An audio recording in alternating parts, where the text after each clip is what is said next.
Abrimos nuestras Biblias, Mateo capítulo 13. Vamos a estar estudiando ya las últimas dos parábolas de este capítulo, versículos 31 al 33. A modo de introducción quiero recordar que, según lo que hemos venido estudiando de las parábolas de Jesús, hemos visto que la doctrina del reino de Dios o del reino de los cielos no era bien comprendida por los judíos del primer siglo, incluyendo a los discípulos del Señor. Recordemos que ellos habían sido enseñados por los fariseos, por escribas. Ellos conocían lo que ellos les habían enseñado acerca del reino. Vimos ejemplos de la literatura antigua judía, de estas malas concepciones del reino de Dios, y también vemos esta verdad en el mismo Nuevo Testamento. Vemos cómo los discípulos entendían mal el reino de Dios. Ciertamente lo que podemos ver es que ellos esperaban un Mesías que viniera en ese tiempo en toda su gloria. Un Mesías que viniera a establecer su reino, a edificar y restaurar a Israel y a destruir a los enemigos y opresores de Israel. Eso era lo que ellos estaban esperando. Sin embargo, debemos reconocer que esto ellos no lo habían inventado. Este Mesías, esta llegada del reino, había sido profetizada en el Antiguo Testamento. Nosotros leemos, por ejemplo, en Daniel 7, versículos 13 y 14, lo siguiente: miraba yo en la visión de noche, y aquí con las nubes del cielo venía uno como un hijo de hombre, que vino hasta el anciano de días, y le hicieron acercarse delante de él, y le fue dado dominio, gloria y reino, para que todos los pueblos, naciones y lenguas le sirvieran. Su dominio es dominio eterno que nunca pasará, y su reino uno que no será destruido. Entonces, la Biblia y el Antiguo Testamento, las escrituras que ellos leían, hablaban de un Mesías así. Un Mesías que iba a venir un día a establecer un reino y que se le daría el dominio de ese reino y subyugaría a todas las naciones. Ahora la pregunta es la siguiente: ¿por qué es que ellos entendían el reino así? Bueno, dijimos que el Antiguo Testamento habla con respecto al reino, a la venida del reino de esa manera. Pero también el Antiguo Testamento habla de un Mesías sufriente, un Mesías que va a venir a sufrir en lugar de su pueblo. Isaías 53. Pero ¿por qué estaba en su mente solo esa venida del Mesías en gloria? Bueno, porque Jesús en Mateo 13, versículo 11 nos dice que el reino de los cielos era un misterio. Era un misterio. Y un misterio para el cual Él había venido a revelar. Ya vimos hoy que un misterio es aquello que no ha sido revelado aún.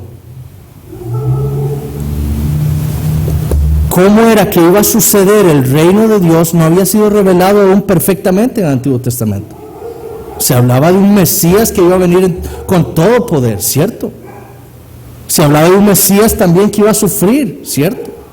Pero la manera en cómo iba a crecer, cómo iba a nacer ese reino de Dios no había sido revelado aún. Y Jesús vino a eso, vino a revelar el misterio del reino de los cielos, como leemos en Mateo 13:11. Ahora ahí vemos que Él se lo revela a sus discípulos, no a todos. Por eso habla en parábolas, pero se lo revela a sus discípulos, porque es necesario que ellos aprendan y entiendan cómo es que ese reino de Dios iba a suceder. Cristo tenía una misión para esos apóstoles. Y por eso era tan necesario para Él que ellos comprendieran bien cómo es que ese reino de Dios se iba a establecer, cómo iba a ocurrir. Ahora es interesante ver en lo que hemos estudiado en Mateo 13 el flujo de pensamiento de Jesús en su manera de enseñar las parábolas. Porque nosotros vemos, por ejemplo, que los judíos, todos los judíos, creían que la entrada al reino de Dios era siendo descendientes de Abraham. Eso es lo que ellos creían. Solo por ser descendiente de Abraham, yo ya había entrado en el reino de Dios. Y Jesús inicia su enseñanza con respecto al reino de Dios argumentando todo lo contrario. Aquel que oye y entiende la palabra de Dios y que da fruto es aquel cuyo corazón ha sido preparado por Dios para eso. Y esa persona es la que entra en el reino de Dios. No se trata de ser un descendiente de Abraham físico, sino ser un descendiente espiritual de Abraham. Es decir, tener un corazón que ha sido hecho nuevo por Dios. Así es como se entra. Entonces Jesús lo vemos como empieza a darle duro a esa mala concepción del reino de Dios que tenían los judíos. Yo soy judío, ya yo estoy en el reino. No es así, dice Jesús.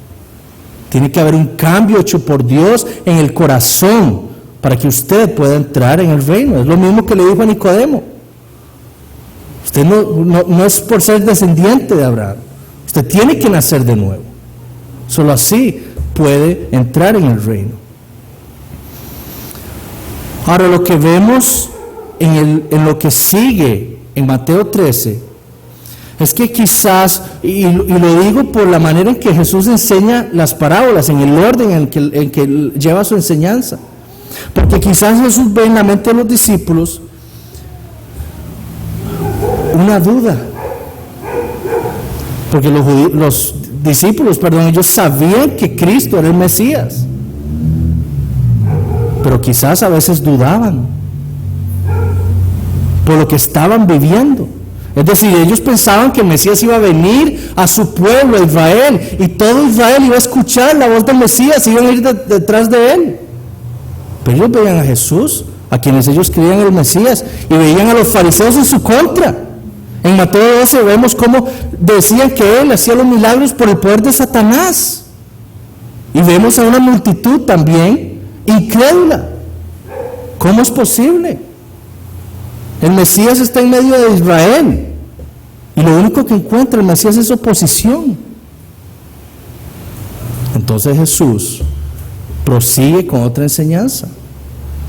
El reino de Dios sería plantado en medio de un mundo malo, en medio de un mundo que se le oponía al reino. Entonces Jesús le está diciendo a los discípulos: no se extrañen, no crean que esto es algo extraño para mí. Yo he plantado el reino en medio de un mundo malo. Se le oponen los fariseos, las multitudes, los gentiles. Así es como funciona el reino, así es como debe ser. No se extrañen.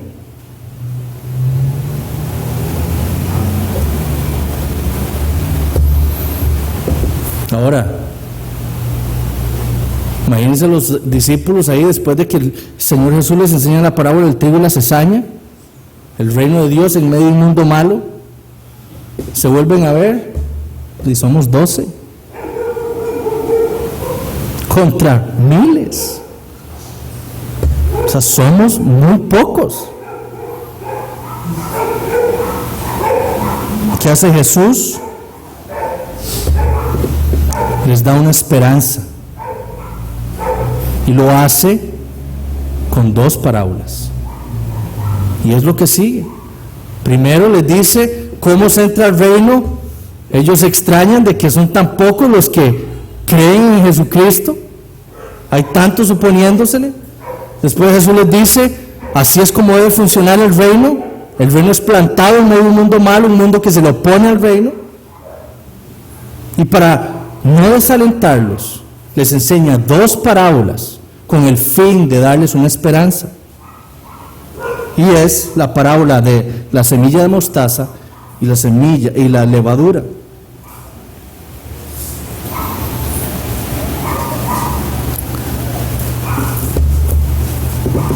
Entonces leamos versículos 31 al 33.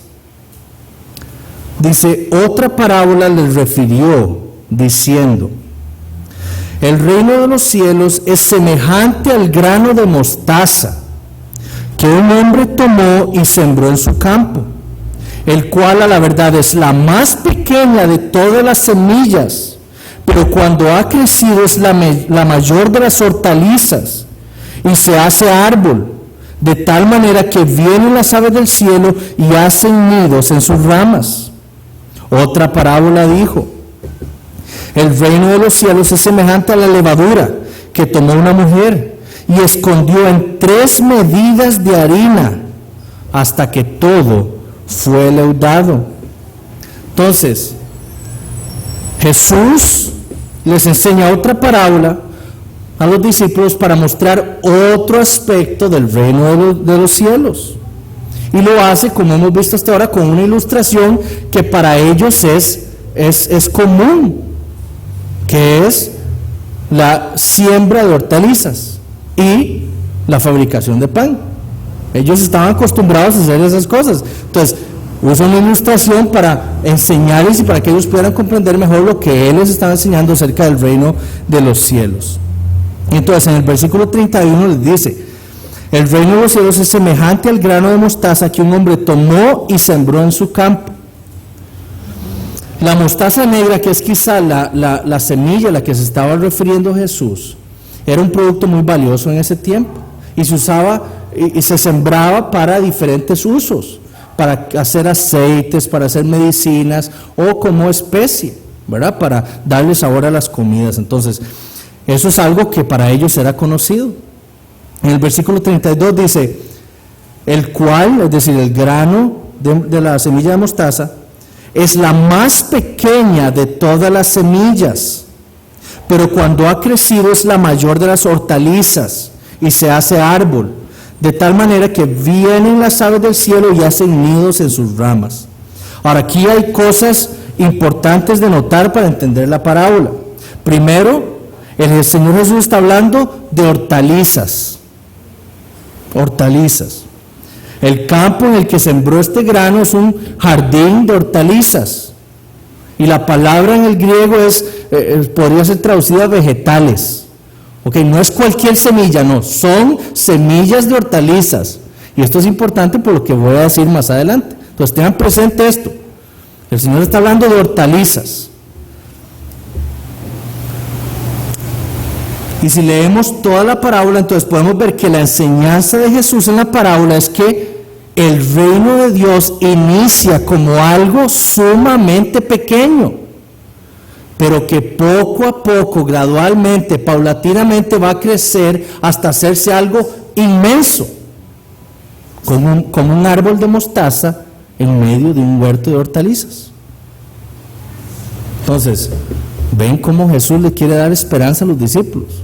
Ustedes se ven tan poquitos contra tantos que se nos oponen, pero así es como funciona el reino. Empieza pequeño, pero poco a poco va a ir creciendo hasta hacerse tan grande y tan masivo como un árbol de mostaza en medio de un huerto de hortalizas. Esa es la enseñanza de la parábola. Tan masivo se hace el reino que Jesús dice ahí que las aves del cielo llegan a hacer sus nidos. Y en el original lo que está diciendo es que las aves llegan a habitan en las ramas del árbol. Y si habitan, quiere decir que vienen a beneficiarse de él, de sus frutos. Porque ¿qué ave va a estar ahí si no hay nada que hacer en ese árbol? Nada que obtener. No, el ave viene, hace su casa porque hay comida. Entonces las aves del cielo vienen a beneficiarse de ese árbol. Ahora, algunos críticos, inclusive dentro del evangelicalismo, han usado este pasaje, versículo 32, para afirmar que la Biblia comete errores o contiene errores, o para afirmar que Jesús no es Dios. Inclusive personas que dicen ser creyentes. Daniel Fuller, como por ejemplo fue uno que pertenecía al seminario teológico Fuller, decía que Jesús afirmó que la semilla de mostaza es la semilla más pequeña,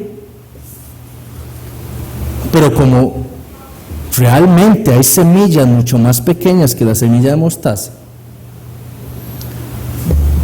como la orquídea, la semilla de la orquídea es más pequeña que la semilla de mostaza. Entonces Jesús cometió un error y por lo tanto la Biblia contiene errores. Es decir, Jesús dijo que la semilla más pequeña que existía era la de mostaza, pero realmente hay semillas más pequeñas y botánicamente sí hay la semilla de la orquídea más pequeña. Entonces Jesús estaba equivocado. Entonces la Biblia contiene errores. Ese es el argumento de estas personas. Otros han dicho que Jesús afirmó que la semilla de mostaza era la más pequeña porque desconocía que habían semillas más pequeñas que la mostaza y por lo tanto implica que Jesús no es Dios. Pero estudiando encontré una publicación hecha en una revista teológica en 1980 de un hombre que se llama John Sproul. No tiene nada que ver con R.C. Sproul, es otro Sproul. John Sproul, que hizo una investigación en 1968 específicamente sobre este tema, la semilla de mostaza. Y es una publicación que es muy conocida en el mundo académico teológico. Y él argumentó lo siguiente: primero, Jesús está hablando de cultivos de hortalizas. Jesús no se está refiriendo a todas las semillas que existen en el mundo, sino de las semillas de hortalizas. Y eso es obvio en el contexto de nuestro pasaje. Jesús dice en el versículo 32, el cual a la verdad es la más pequeña de todas las semillas, pero cuando ha crecido es la mayor de las hortalizas. Jesús está hablando de semillas de hortalizas, no está hablando de todas las semillas que existen en el mundo. Entonces eso es lo que primero argumenta Sproul. Segundo, él dice, botánicamente la semilla de la orquídea es la semilla más pequeña, sin embargo no es una hortaliza. Entonces, Jesús no se está refiriendo a las semillas de la orquídea, se está refiriendo a las semillas de hortalizas. Y Jesús, como el creador de todas las plantas, él sabía que había hecho la semilla de la orquídea, que es la semilla más pequeña, le hizo así. Entonces él estaba hablando específicamente de las hortalizas. Él no estaba hablando generalmente o haciendo un argumento generalizado de todas las semillas, no está hablando específicamente de las hortalizas.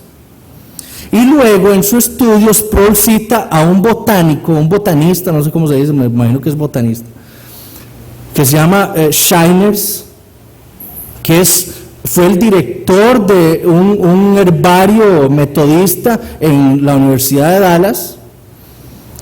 Es una eminencia en este tema. Y él dijo lo siguiente, escuchen: la semilla de mostaza era ciertamente la más pequeña de todas en el tiempo de Cristo. Los principales cultivos como cebada, trigo, lenteja, frijoles tienen semillas mucho más grandes, así como las arvejas y otras plantas que pudieran estar presentes como maleza entre el grano.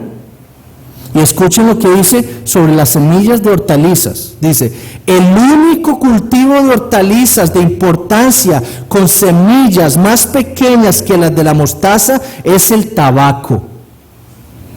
Pero esta planta es de origen americano y no era cultivada en el mundo antiguo hasta el siglo XVI. Entonces, una autoridad secular está diciendo que Jesús estaba en lo correcto, que la semilla de mostaza es la semilla más pequeña entre las semillas de hortalizas.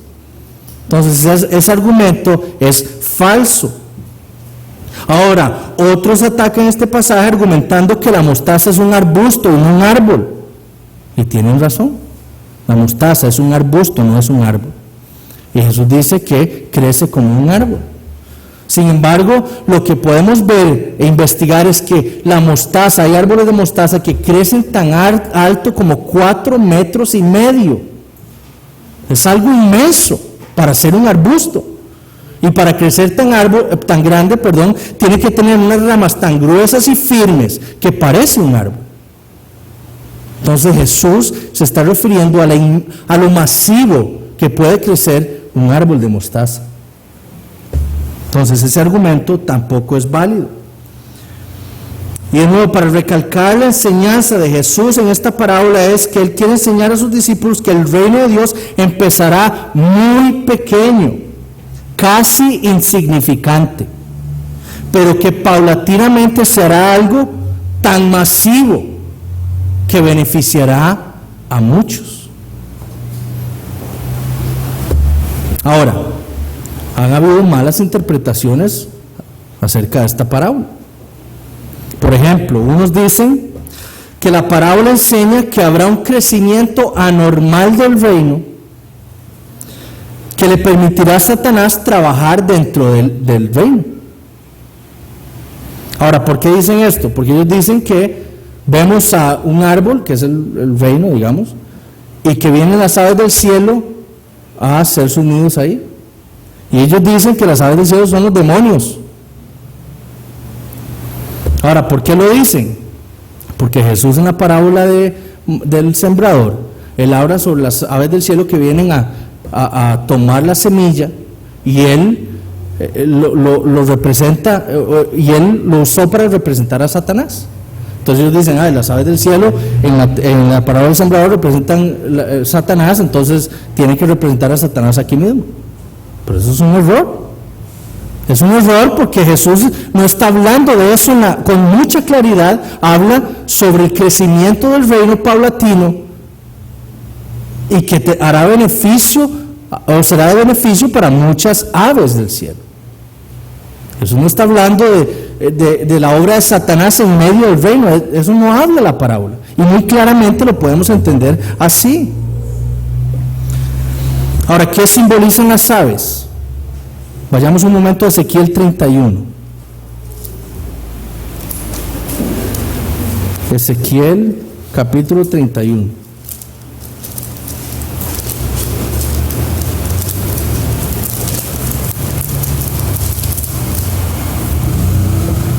Y vamos a leer los versículos del 1 al 6.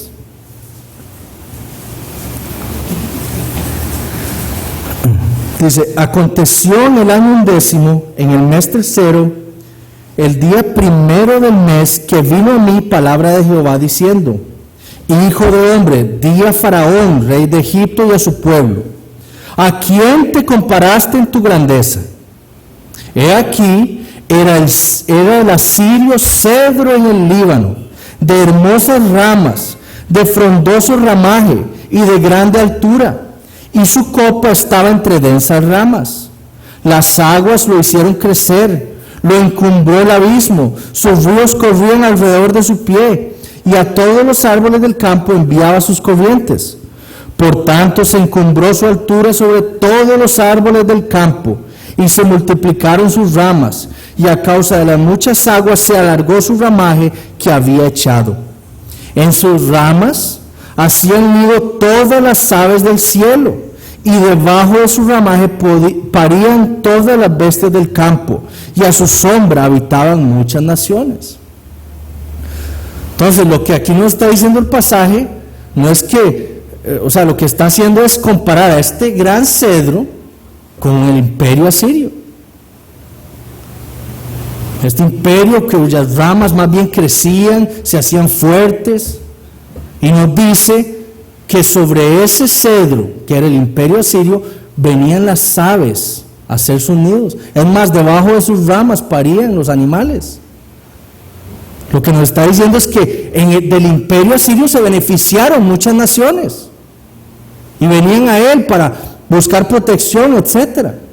Pero eso es lo que nos dice nada más. Lo mismo vemos, por ejemplo, cuando Daniel interpreta el sueño de Nabucodonosor. en Daniel 4. Y Daniel interpreta que ese árbol que es levantado es el imperio del rey Nabucodonosor. Y las aves hacen sus nidos en sus ramas porque se beneficiaron de él también. Entonces, no tenemos que representar las aves como demonios o como Satanás, no. Son las naciones que se benefician de ese árbol o del reino que está creciendo paulatinamente en el mundo.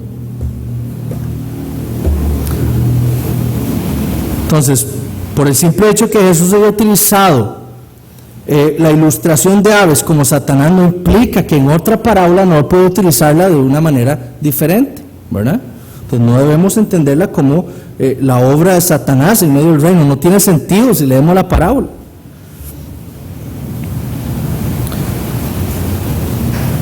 Ahora, el versículo 33, otra parábola les dijo: el reino de los cielos es semejante a la levadura que tomó una mujer y escondió en 3 medidas de harina hasta que todo fue leudado. Entonces Jesús, por si no les quedó claro a los discípulos o a nosotros, nos da otra parábola para darnos un ejemplo de cómo iniciaría el reino. Pequeño, pero paulatinamente sería algo masivo. Ahora, el Señor compara el reino de los cielos en el versículo 33 con la levadura. Y Él dice: el reino de los cielos es semejante a la levadura. Y esto es sumamente importante también por lo que vamos a decir más adelante, con respecto a una mala interpretación de esta parábola. Y Jesús dice que una mujer, ahora está usando a las mujeres porque eran las que hacían pan. El hombre estaba afuera trabajando, etcétera, ¿verdad? Y la mujer estaba en su hogar haciendo pan, haciendo la comida, etcétera. Entonces utiliza a una mujer en su ilustración y dice que esta mujer tomó 3 medidas de harina para hacer pan. El término en el original es sata, para medida, y eso son más o menos 13 litros. O sea, ella tomó 39 litros, por decirlo así, de harina, que corresponde a 50 libras de harina. O sea, quien haya hecho pan aquí sabe que eso es muchísima harina para hacer pan, muchísima harina. Ahora, ¿tiene alguna importancia la cantidad de harina? ¿Debemos interpretarla de alguna manera? No, porque la intención de Jesús no es enfocarnos en la cantidad de harina, sino en el efecto que tiene un poquito de levadura sobre tanta harina. Eso es lo que Jesús quiere que vean los discípulos. El poder de la levadura, de leudar tanta harina. Ese es el enfoque que Jesús quiere darle. Y así, dice el Señor, sería el reino. Parece insignificante, casi escondido en medio del mundo malo,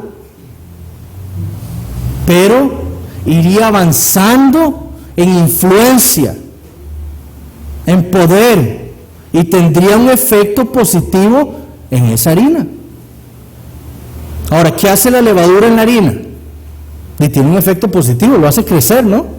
¿O tiene un efecto negativo? ¿Para qué le echamos levadura al pan? Y para que tenga un efecto positivo, para que lo haga crecer, para que el pan sea más rico, ¿verdad? Entonces, ese es el fin, ese es el fin. Ahora, han habido malas interpretaciones de esta parábola. Algunos han dicho que esta parábola significa el avance de la falsa doctrina en la iglesia. Ahora, ellos argumentan así porque ellos dicen que la levadura siempre es utilizada para afirmar falsa doctrina o pecado. Y eso es una mentira también. Ahora, esto es un error, primero porque el simple hecho de que Jesús compara al reino de los cielos con la levadura. No está hablando de falsa doctrina ni nada. Jesús está diciendo que el reino de los cielos es como la levadura. Entonces, empezando, está mala la interpretación. Jesús no está hablando del avance de la falsa doctrina, no, Jesús está diciendo que el reino de los cielos es como la levadura. Segundo, esta interpretación se basa en una mala aplicación de la ilustración de la levadura en el Nuevo Testamento y en la Biblia. Porque no siempre significa pecado, o no siempre está representando falsa doctrina. Por ejemplo, en Lucas 12:1, Jesús dice: guardaos de la levadura de los fariseos, que es la hipocresía. Pero si entendemos el contexto, lo que Jesús les está queriendo enseñar a los discípulos, en Lucas 12, es que no es que la levadura sea la hipocresía, sino que ellos tienen que guardarse del efecto que tiene la hipocresía, de la influencia de la hipocresía de los fariseos. De eso es lo que ellos deben guardarse, de la influencia que tenga la doctrina farisaica. Y así es como se usa generalmente la levadura en la Biblia, para indicar la influencia de una cosa sobre otra. Y eso debemos tenerlo muy claro. MacArthur dijo que asignarle un significado teológico absoluto a la levadura es un error, y él estaba en lo correcto. No podemos decir que la levadura siempre sea igual al pecado, no. Debemos entenderla porque muchas ilustraciones se usaron en la Biblia. Por ejemplo, en Levítico 23, en la instauración de la fiesta de Pentecostés. Vayamos ahí un momento para que... Levíticos 23, o Levítico 23, porque dice Levíticos, Levítico 23, versículos 15 al 21.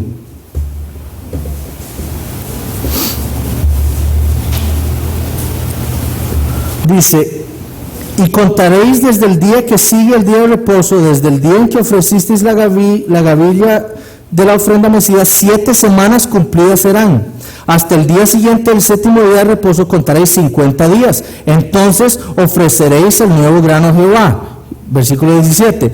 De vuestras habitaciones traeréis 2 panes para ofrenda mecida, que serán de 2 décimas de efa de flor de harina, cocidos con levadura, como primicias para Jehová. Estaba diciéndole Dios a Israel que tenían que traerle pecado a él, o falsa doctrina. Jamás.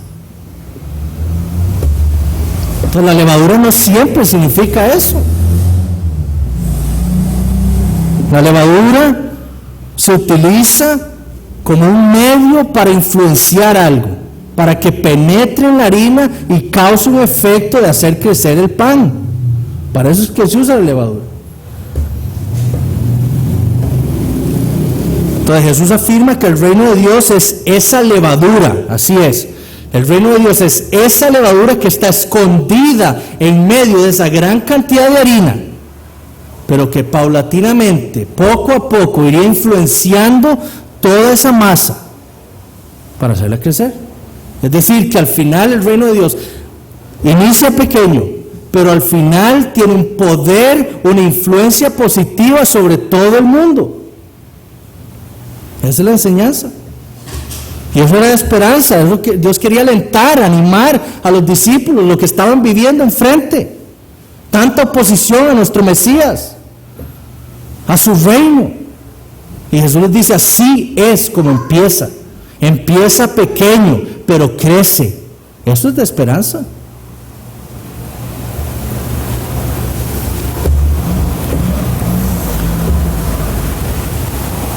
Entonces, quiero enfocarme en 2 cosas acerca de estas 2 parábolas que creo son importantes para nosotros. Primero, el reino de Dios inició pequeño, pero será masivo. Entonces, de nuevo, el versículo 32, Jesús dice que empezó el reino tan pequeño como una semilla de mostaza. En el versículo 33 dice que el reino es como la levadura que fue escondida, casi imperceptible, en una gran cantidad de harina. Y lo que Jesús quiere mostrarnos es que el reino de Dios, a diferencia de como lo esperaban los judíos del primer siglo y los discípulos mismos, empezaría como algo muy pequeño, casi insignificante. Ellos esperaban, recuerden, una restauración del reino de Dios masiva. El Mesías viene, restaura a Israel, destruye a sus enemigos y opresores y toma todo el dominio. Pero Jesús dice, no, así no es como va a comenzar el reino. El reino de Dios va a comenzar pequeño. Y comenzó con Él. Y después iba a ir avanzando. No solo hasta hacerse algo tan masivo, sino a tener una influencia positiva sobre el mundo. ¿Cuántas personas estaban en el reino ahí, en Mateo 13? Los discípulos. Nada más los discípulos. Ellos eran el reino de Dios ahí, en ese momento. Así de pequeño era. Y ellos no eran ni los más doctos, ni los más sabios, ni los más inteligentes. Ellos eran pescadores, insignificantes para el mundo de ese tiempo. Y así fue como Cristo inició el reino, así de insignificante y pequeño. Pero Jesús también afirma en estas dos parábolas que ese reino crecería, no por la habilidad de pescadores, ni por su capacidad oratoria, sino porque Él mismo haría crecer el reino. Es Él quien hace crecer el reino. Vayamos un momento a Mateo 16.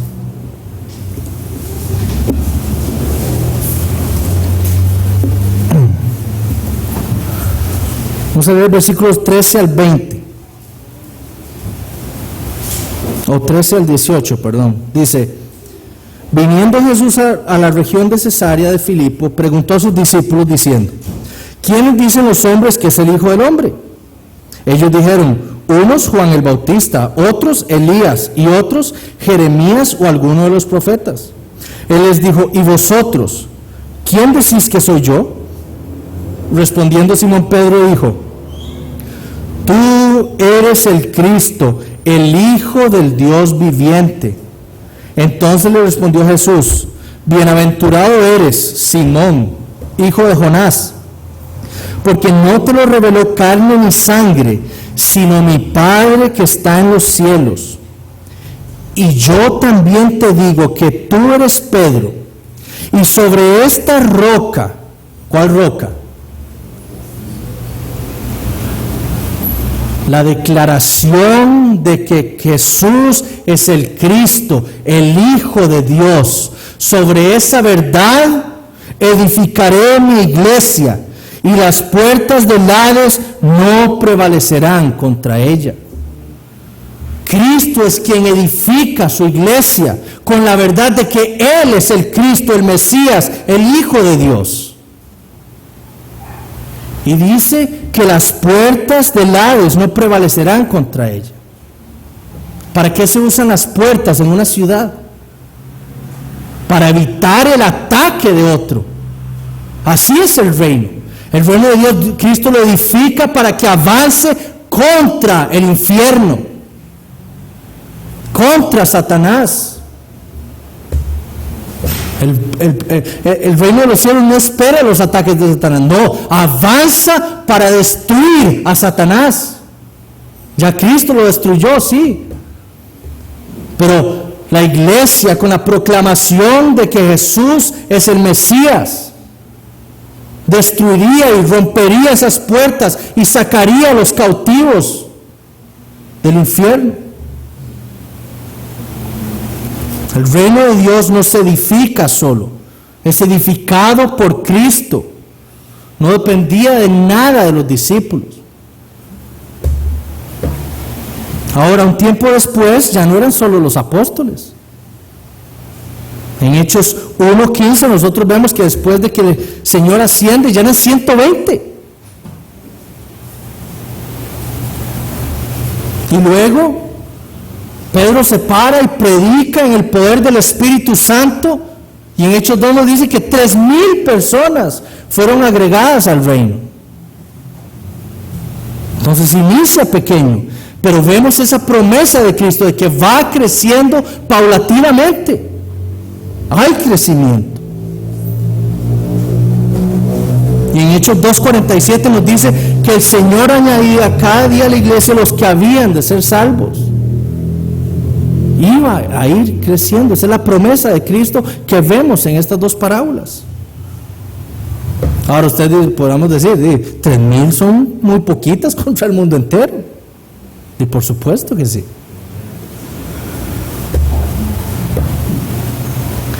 Rodney Stark es un académico secular. Él es profesor de Sociología y Religión Comparativa de la Universidad de Washington, y él escribió un libro que se llama El surgimiento del cristianismo. Es un libro sumamente interesante porque vemos a un académico secular tratando el tema del crecimiento del reino de Dios. Él no lo llama así, él lo llama el crecimiento del cristianismo. Pero lo que él describe es algo sumamente interesante de cómo creció ese reino. Y él estimó lo siguiente: para el año 100 habían 7,530 cristianos. Para el año 150, 40,000. Para el año 200, 217,000 creyentes. Noten cómo crece exponencialmente ese reino en pocos años. Para el año 250, 1,100,000. Para el año 300, 6 millones. Y para el año 350 habían 33 millones de creyentes en el mundo conocido. 33 millones de creyentes. Ahora, para nuestros tiempos se supone que hay 2.3 billones de cristianos. Pueden meterse a un sitio que se llama Joshua Project o Proyecto Joshua o Josué. Y eso es la estimación, 2.3 billones de cristianos. Es la primera religión en el mundo con más adherentes. La segunda es el Islam con 1.5 billones. Probablemente esos números estén inflados, por supuesto. Pero lo que vemos es la promesa de Cristo hecha una realidad. De pequeño se haría algo masivo, grande, gran cantidad de individuos en el reino de Dios. Entonces eso nos da esperanza a nosotros. Nos debe esperanzar de que Cristo habló con la verdad, de que Él está edificando su reino ahora en nuestros días.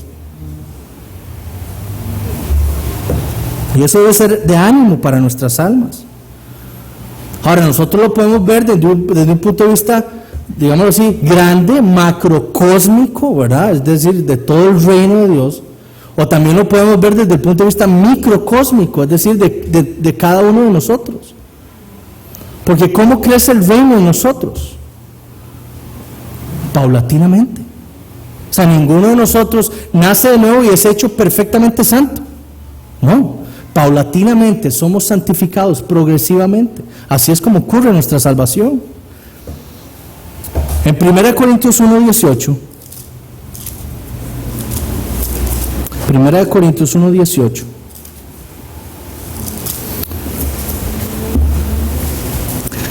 dice Pablo: porque la palabra de la cruz es locura a los que se pierden, pero a los que se salvan, y aquí es mejor traducirlo, pero a los que están siendo salvados, porque esa es la mejor traducción del griego ahí. Esto es, a nosotros es poder de Dios. Es decir, el creyente no solo fue salvo, sino que está siendo salvado en el presente. Y como dice Romanos 5:9, seremos salvos en el futuro. Entonces existe una salvación que es progresiva. 1 Corintios 15:2. Empezamos desde el 1. Además os declaro, hermanos, el evangelio que os he predicado, el cual también recibisteis, en el cual también perseveráis, por el cual asimismo, si retenéis la palabra que os he predicado, estáis siendo salvos, si no creísteis en vano. Esa es igual, así es como debería traducirse este pasaje. Estáis siendo salvos, o estáis siendo salvados. Si nosotros retenemos la palabra, demuestra que estamos siendo salvados por Cristo.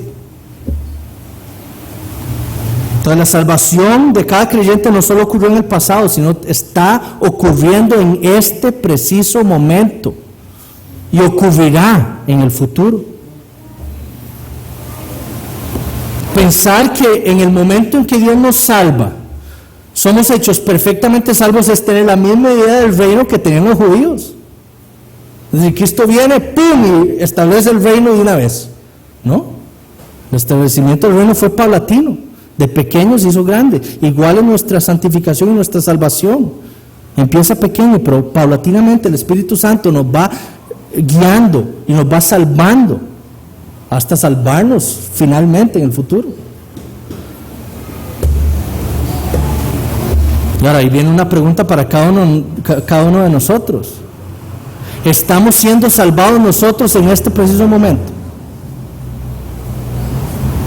Podemos ver nosotros una santificación progresiva en nuestras vidas. Porque si el reino de Dios no está avanzando así en nosotros, entonces quizás implica que debemos ser salvos primero.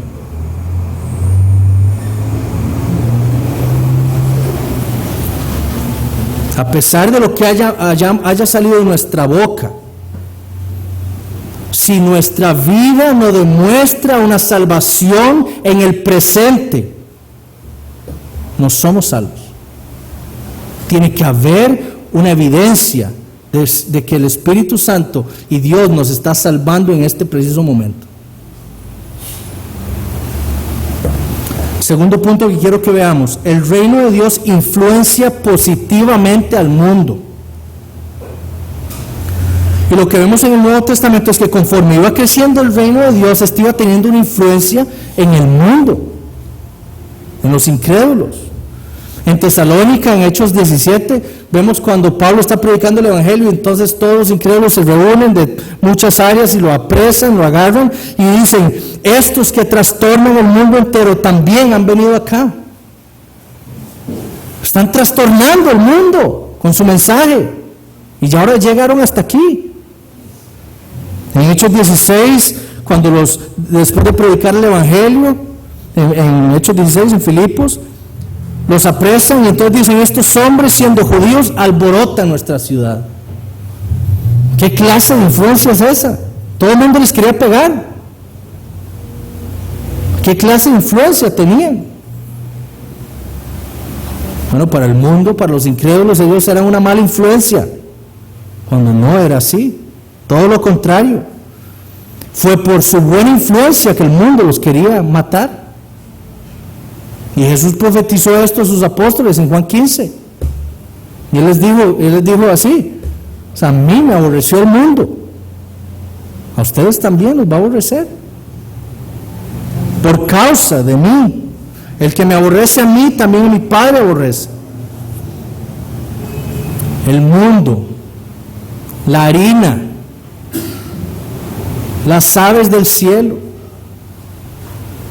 representadas en esa parábola, odian a Dios. Odian a Dios.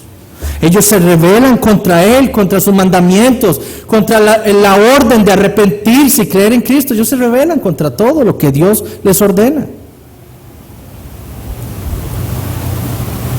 Y como odian a Dios, odian todo lo que Él hace. Pero por otro lado, Dios, con el fin último de glorificarse Él mismo, envió a su Hijo para salvar pecadores.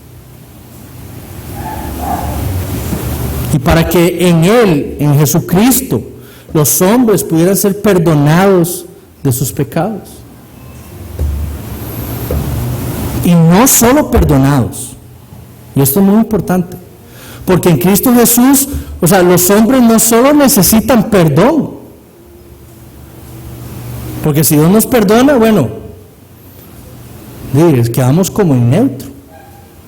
Y mañana, dentro de una hora, viviendo en el pecado en mí, voy a volver a pecar y voy a volver a requerir de perdón. Lo que los hombres necesitan es ser justos. Justos, no solo necesitan perdón, sino también necesitan ser justos. Porque si uno no es justo, no podrá vivir la eternidad con Dios. Y Dios envió a Jesucristo precisamente para que por fe los pecadores fueran declarados justos por parte de Dios. Esa es la grandeza del Evangelio. Un injusto como yo, por fe nada más, no por obras, ha sido declarado justo por Dios. No por mis obras, no por mi justicia, la cual carezco, sino por la justicia perfecta de Cristo, que como dice 2 Corintios 5:21, me ha sido imputada a mí por fe.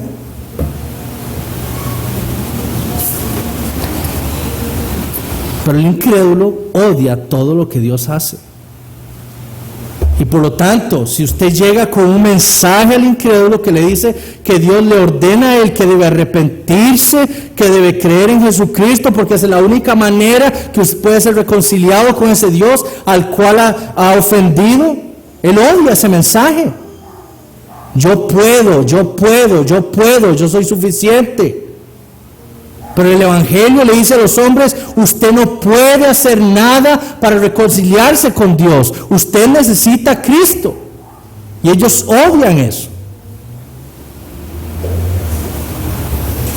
Y como odian a Cristo, odian también a los que proclaman el Evangelio.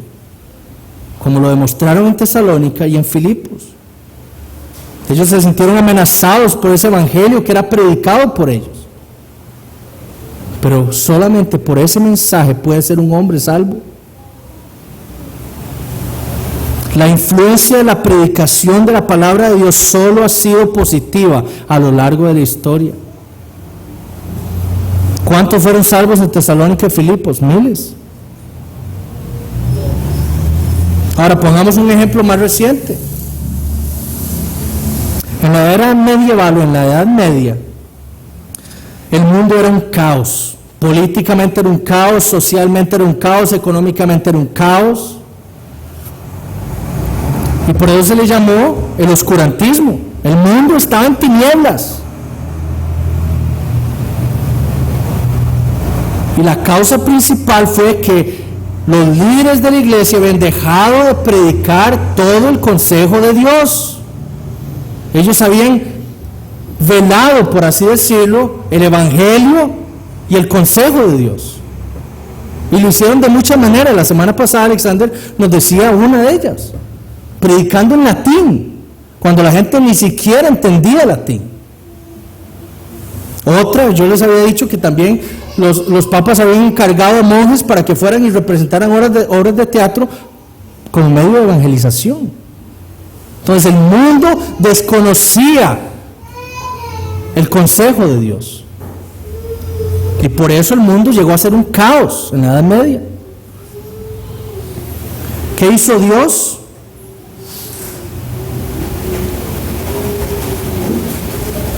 Levantó hombres a los cuales puso Él, los metió en su reino por medio de la fe y los puso a predicar la palabra suya. ¿Qué ocurrió? La Reforma.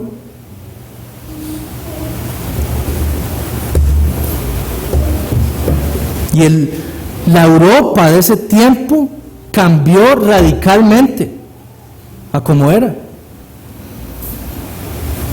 La doctrina reformada, con su énfasis en la soberanía de Dios por sobre todas las cosas, cambió toda la actividad humana hasta ese momento.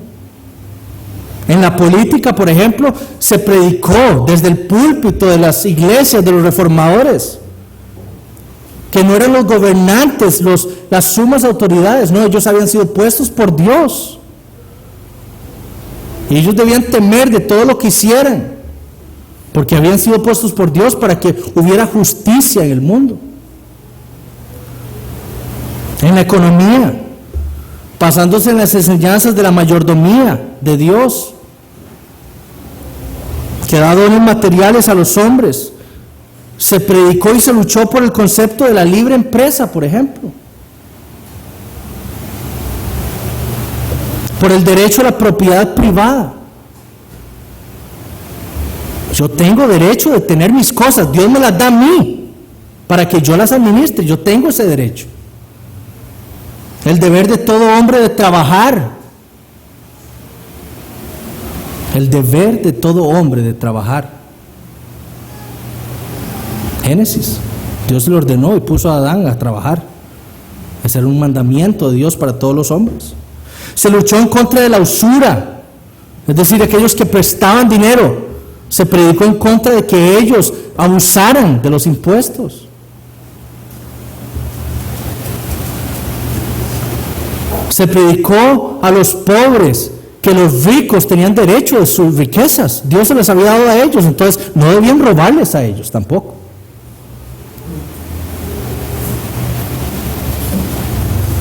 Se le enseñó a los hombres que todo lo que tenían les había sido dado por Dios, y Dios les pediría cuentas a cada uno de ellos por cómo habían administrado las cosas que les había dado.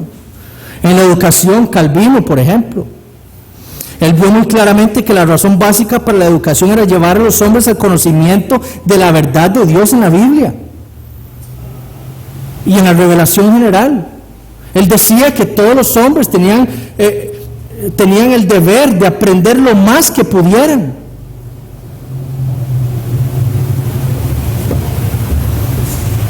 A los padres él les decía que lo principal era que los niños, los hijos, fueran fundamentados en las verdades de la Biblia. Entonces, ¿qué pasó? Explotaron las universidades en ese tiempo. No fue el mundo secular el que creó las universidades. Fue la Reforma Protestante, con la predicación de todo el consejo de Dios, lo que hizo que la gente quisiera aprender más. Y se crearon las universidades.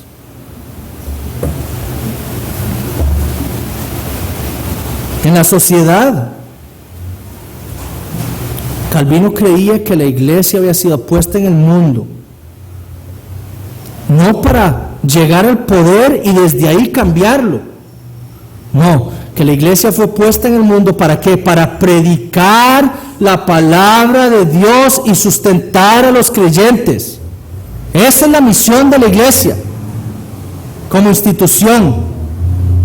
No es como muchos han querido, que debemos ir y tomar el poder, ser presidentes, etcétera, y de ahí cambiar la sociedad. No, es predicando el evangelio.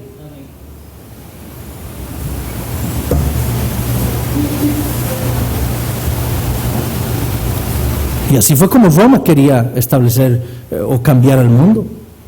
Roma quería ser el poder mundial, el que estuviera por encima de los reyes y todo. Y Calvino así no es. Entonces cambió la sociedad de ese entonces con la predicación de todo el consejo divino. El reino de Dios comenzó a crecer, y desde las iglesias, desde lo que se predicaba en el púlpito, los hombres empezaron a ser cambiados, transformados. Esos hombres salían al mundo y ¿qué hacían? Lo influenciaban positivamente. Si yo era un político, entonces yo iba a tratar de hacer leyes justas. Si yo era un médico, entonces iba a tratar de ayudar al prójimo. Si yo era un barrendero, entonces iba a tratar de que las ciudades estuvieran limpias.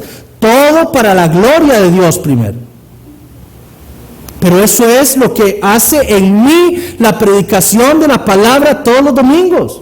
Me transforma, me cambia, me dice a mí lo que Dios quiere de mí. Para la gloria de Dios primero.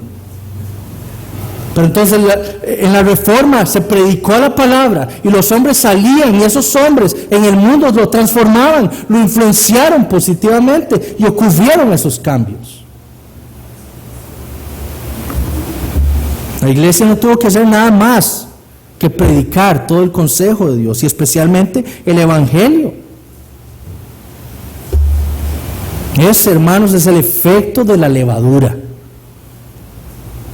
Los creyentes yendo al mundo a tener una influencia positiva en él. Es lo que nosotros debemos hacer, influenciar positivamente al mundo.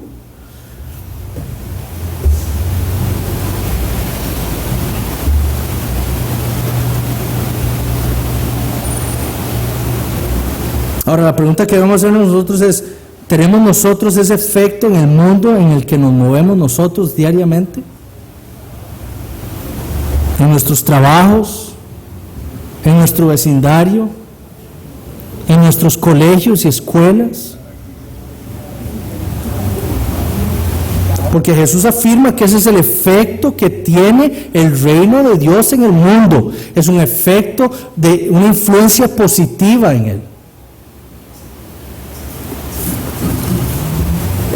Podemos decir que los incrédulos que viven al lado de nuestras casas, o los que trabajan con nosotros, o los que estudian con nosotros, pueden llegar a nosotros a consolarse, a buscar consolación, a beneficiarse de nosotros. O más bien nos ven como cualquier otro incrédulo que no ayuda en nada, que no tiene ninguna influencia positiva en las personas. Ahora, el fin, y hermanos, esto es muy importante, el fin no es que las naciones o los incrédulos se beneficien de nosotros porque somos buenos, no, ese no es el fin. El fin es que nosotros, influenciando a los demás, se nos abre la oportunidad para predicar el Evangelio. Porque lo que queremos es eso, que Dios sea glorificado en la predicación de su palabra. Ese es el fin. Como les había dicho antes, la salvación de las almas es algo secundario en nuestra predicación. Pero lo que nosotros queremos es predicar el mandato. Esa es la gran comisión. Nosotros queremos ir al mundo, predicar el Evangelio, hacer discípulos y enseñarles a todos que obedezcan a Cristo. Pero ese es el fin. Porque algunos dicen, bueno, es que ya di plata para Haití, ya evangelicé, ya hice la gran comisión. Si usted no ha abierto su boca para proclamar el Evangelio, usted no está obedeciendo al mandato de Cristo. La misión que Cristo le dio a su iglesia fue el urgente mandamiento de predicar el Evangelio a todas las personas, hacerlas discípulos de Cristo y que le obedecieran. Y es urgente, ¿por qué? Porque como hemos visto ya, hay un juicio que viene. Y a los hombres les urge que los creyentes se paren, caminen, muevan sus bocas, hablen y prediquen el Evangelio. Eso es lo que los hombres necesitan. La influencia positiva que el cristianismo, nosotros, el reino de Dios tiene sobre el mundo, no es solo haciendo el bien, no. El fin último y el beneficio principal, la influencia positiva principal es la predicación de la palabra. En el momento que hemos hecho eso, podemos estar tranquilos de que estamos influenciando al mundo como Dios quiere. Porque el Evangelio de Cristo es la mejor levadura para este mundo malo. Esa es la levadura que el mundo necesita. Y como creyentes, esto se basa en que nosotros, cada uno de nosotros, viva el Evangelio a diario. Es decir, que todos los días yo me levante y diga, yo soy un pecador, un rebelde, que ha sido rescatado y reconciliado con Dios, por medio de la fe en Jesucristo, no por obras.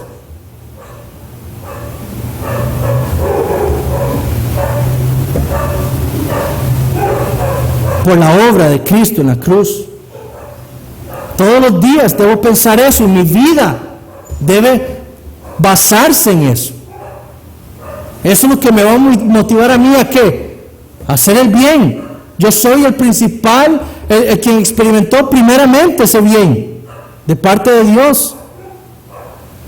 Entonces yo quiero hacer lo mismo. Dios me salvó. Yo quiero que otras personas sean salvas. Pero ya hemos visto que la única manera en la que los hombres van a ser salvos es si escuchan el Evangelio de Cristo. Entonces, conociendo esa misión principal, conociendo el Evangelio, yo deseo llevar ese mensaje que liberta a otras personas.